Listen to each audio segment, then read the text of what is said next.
30 December সকাল 11 ঘটিকায় পানিসাগর মৎস্য তত্ত্বাবধায়কের কার্যালয়ের নলেজ সেন্টারে অনুষ্ঠিত হয় মৎস্য দপ্তরের উদ্যোগে পানিসাগর মহকুমার মৎস্য চাষীদের নিয়ে মহকুমা ভিত্তিক এক দিবসীয় প্রচারণা কর্মশালা।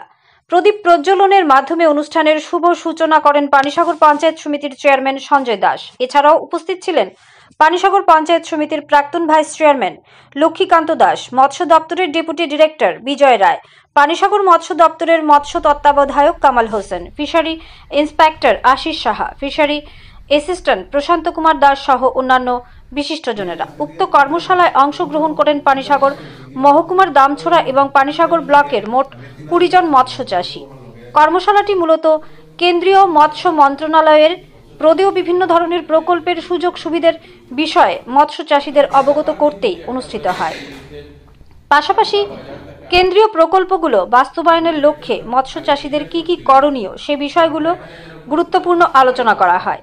কর্মশালাটি মোট 2টি পর্বে অনুষ্ঠিত হয়। প্রথম পর্বের সূচনা পর্বের পরবর্তীতে দ্বিতীয় পর্বে অনুষ্ঠিত হয় টেকনিক্যাল পর্ব। টেকনিক্যাল পর্বে আলোচনা রাখেন ডেপুটি ডিরেক্টর বিজয় রায় এবং পানিসাগর মৎস্য দপ্তরের মৎস্য তত্ত্বাবধায়ক কামাল হোসেন। কর্মশালার সমাপ্তি লগ্নে ডেপুটি ডিরেক্টর বিজয় রায় মহকুমার সকল অংশের মৎস্য চাষী সহ মৎস্য বিক্রেতাদের উদ্দেশ্যে আসন্ন 10ই জানুয়ারি পানিসাগর বিবেকানন্দ মুক্ত মঞ্চে অনুষ্ঠিত জেলা ভিত্তিক মৎস্য মেলাকে সর্বাত্ম সার্থক করে তুলতে আহ্বান জানান। ধর্মনগর থেকে নিজস্ব প্রতিনিধির রিপোর্ট, আরই ধর্মনগর। দপ্তর যে ট্রেনিং দিব, আমরা ট্রেনিং অনুসারে যে করি, আমরা প্রত্যেকের যে টাকাটা আছে ওইটা বিষয়টা যদি মানে আমরা ইনভেস্ট করি, আমার মনে হয় প্রত্যেকেরই 1 বছরের টাকা মানে ডাবল হবে। মানে কেউ আর মাসের পোনা কিনতে লাগতো না নিজের পকেটের টাকা থেকে। এটা মানে আমি আমার পার্সোনাল আমার যেটা অভিজ্ঞতা ওইটা থেকে বলতেছি। দ্বিতীয়তে দেখেন, আপনারা যদি মানে ওভার মাছ হয় পুকুরে, তখন মানে অত মাছ তো খাওয়া সম্ভব হতো না, মাছ বিক্রি করতে হইব। বিক্রি করলে তো লাভ আপনারাই লাভ হইব। আপনারা এখন দেখবেন ডেইলি সকালবেলা পানিসাগরে প্রায় 2 থেকে 2.5 কুইন্টাল মাছ আসাম থেকে আসে, সরবিল থেকে শুনবো। তো আমিও মাঝে মধ্যে নেই এখান আমরা যদি মানে প্রত্যেক কেজি 300-350 ধরি, তাহলে দেখছি প্রায় 80-90 হাজার টাকা মাছ ডেইলি এখান থেকে মানে টাকা আমরা 30 হাজার টাকা আসাম দেখতেছি। 1.5 লক্ষ টাকা, 1.5 লক্ষ টাকা ওইটাই নিয়ে করতে পারবো। 1.5 লক্ষ যদি হয় তাহলে বছরে কত টাকা? ডেইলি যদি 1.5 লক্ষ হয় তো মাসে 45 লক্ষ টাকা, বহুত টাকা। কিন্তু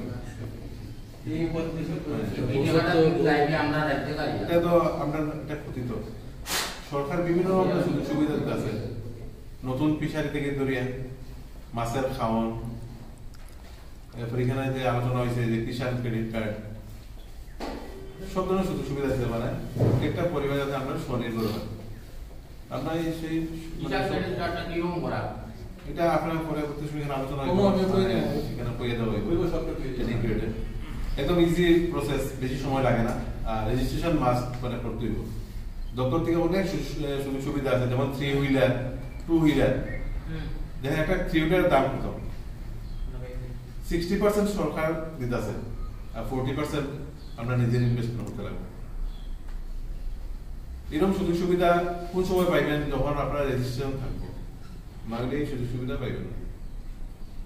আমি এখানে বিশেষ আলোচনা করতাম, প্রোগ্রামটা আমাদের এমনিতেই দেরিতে শুরু হয়েছে আর আমার অন্য কাজও আছে। আমি সর্বশেষে সবার কাছে এটাই অনুরোধ রাখবো, আগামী 10 তারিখে আমাদের পানিসাগর ব্লকের প্রাঙ্গণে যে বিবেকানন্দ মুক্ত মঞ্চ, এখানে ফিশ মেলা মানে একদিনের প্রোগ্রাম। এই প্রোগ্রামে আপনারা সবাই সপরিবারে উপস্থিত থাকবেন। প্রোগ্রামটা শুরু হইব 12টা থেকে।